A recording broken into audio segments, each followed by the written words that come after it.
Alice's Adventures in Wonderland by Lewis Carroll. Chapter 11. Who Stole the Tarts? The King and Queen of Hearts were seated on the throne when they arrived, with a great crowd assembled about them, all sorts of little birds and beasts, as well as the whole pack of cards. The knave was standing before them in chains, with a soldier on each side to guard him, and near the king was the white rabbit, with a trumpet in one hand and a scroll of parchment in the other. In the very middle of the court was a table, with a large dish of tarts upon it. They looked so good that it made Alice quite hungry to look at them. I wish they'd get the trial done, she thought, and hand round the refreshments. But there seemed to be no chance of this, so she began looking at everything about her to pass away the time. Alice had never been in a court of justice before, but she had read about them in books, and she was quite pleased to find that she knew the name of nearly everything there. "That's the judge," she said to herself, because of his great wig. The judge, by the way, was the king, and he wore his crown over the wig. Look at the front piece if you want to see how he did it. He did not look at all comfortable, and it was certainly not becoming. And that's the jury box, thought Alice, and those 12 creatures. She was obliged to say creatures, you see, because some of them were animals and some were birds. I suppose they are the jurors. She said this last word 2 or 3 times to herself, being rather proud of it, for she thought, and rightly too, that very few little girls of her age knew the meaning of it all. However, jurymen would have done just as well. The 12 jurors were all writing very busily on slates. "What are they doing?" Alice whispered to the Gryphon. "They can't have anything to put down yet before the trial's begun." "They're putting down their names," the Gryphon whispered in reply, "for fear they should forget them before the end of the trial." "Stupid things," Alice began in a loud, indignant voice, but she stopped hastily, for the white rabbit cried out, "Silence in the court!"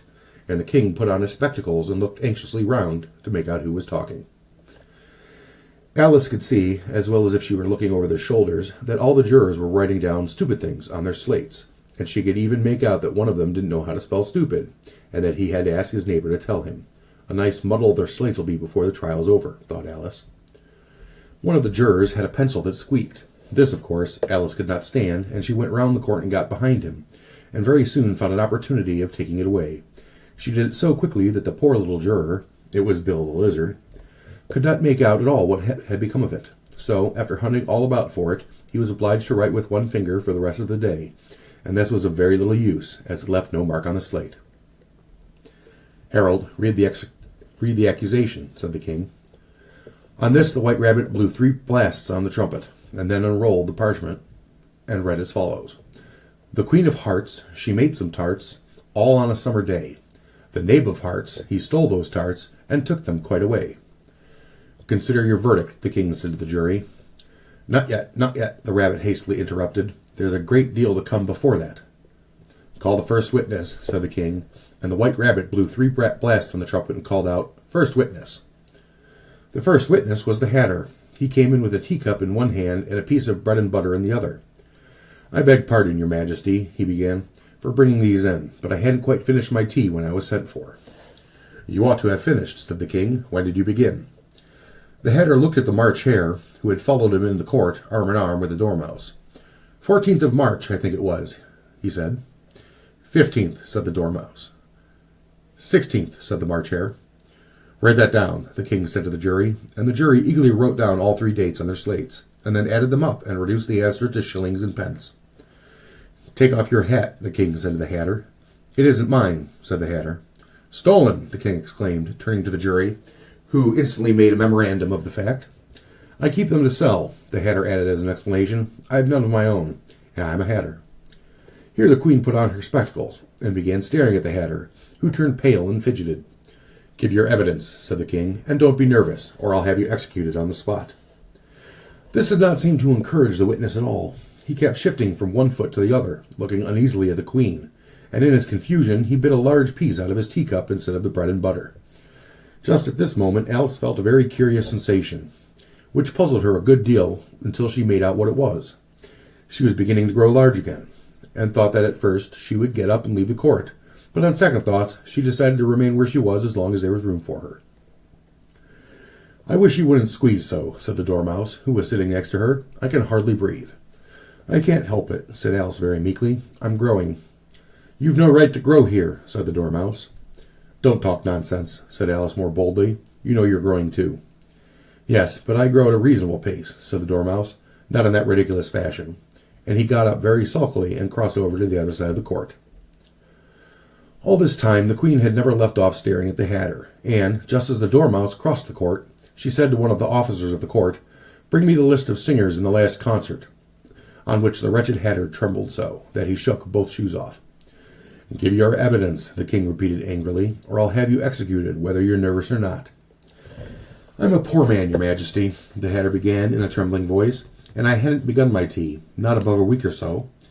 And what with the bread and butter getting so thin, and the twinkling of the tea—" "The twinkling of the what?" said the king. "It began with the tea," the Hatter replied. "Of course twinkling begins with the tea," the king said sharply. "Do you take me for a dunce? Go on." "I'm a poor man," the Hatter went on, "and most things twinkled after that. Only the March Hare said—" "I didn't," the March Hare interrupted in a great hurry. "You did," said the Hatter. "I deny it," said the March Hare. "He denies it," said the king. "Leave out that part." "Well, at any rate, the Dormouse said," the Hatter went on, looking anxiously round to see if he would deny it too. "But the Dormouse denied nothing, being fast asleep. After that," continued the Hatter, "I cut some more bread and butter." "But what did the Dormouse say?" one of the jury asked. "That I can't remember," said the Hatter. "You must remember," remarked the king, "or I'll have you executed." The miserable Hatter dropped his teacup and bread and butter and went down on one knee. "I'm a poor man, your majesty," he began. "You're a very poor speaker," said the king. Out here one of the guinea pigs cheered, and was immediately suppressed by the officers of the court. As that is rather a hard word, I will just explain to you how it is done. They had a very large canvas bag, which tied up at the mouth with strings. Into this they slipped the guinea pig, head first, and then sat upon it. "I'm glad I've seen that done," thought Alice.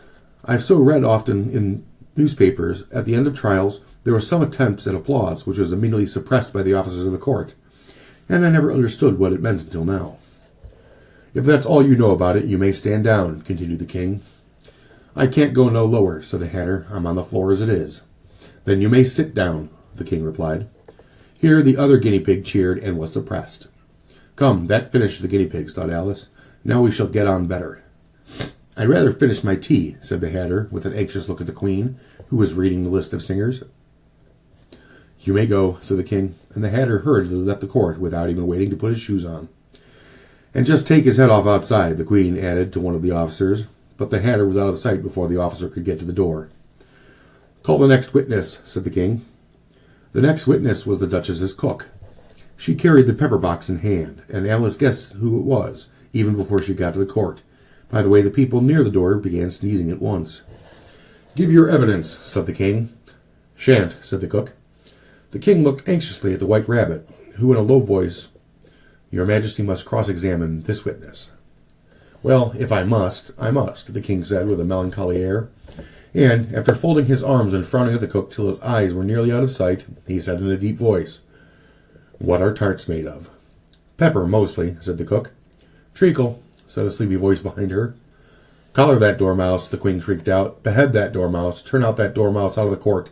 Suppress him, pinch him, off with his whiskers." For some minutes the whole court was in confusion, getting the Dormouse turned out, and, by the time they had settled down again, the cook had disappeared. "Never mind," said the king with an air of great relief. "Call the next witness," and he added in an undertone to the Queen, "Really, my dear, you must cross-examine the next witness. It quite makes my forehead ache." Alice watched the rabbit as he fumbled over the list, feeling very curious to see what the next witness would be like.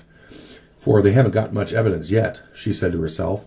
Imagine her surprise when the White Rabbit cried out at the top of his shrill little voice the name Alice.